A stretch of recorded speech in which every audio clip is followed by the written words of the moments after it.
أسمو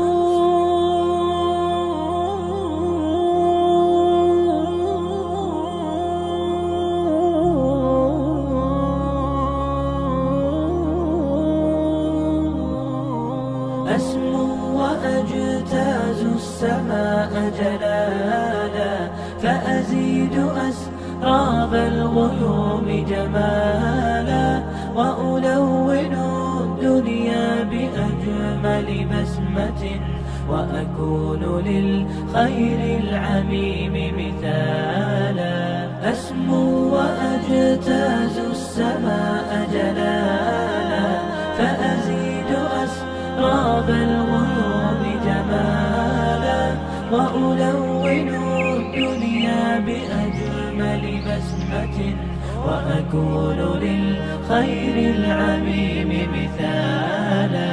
وأراقب الرحمن جل جلاله، وتقدست أسماؤه وتعالى، وأكون للوطن الحبيب مشيدا أنمى إليه وأستفيد.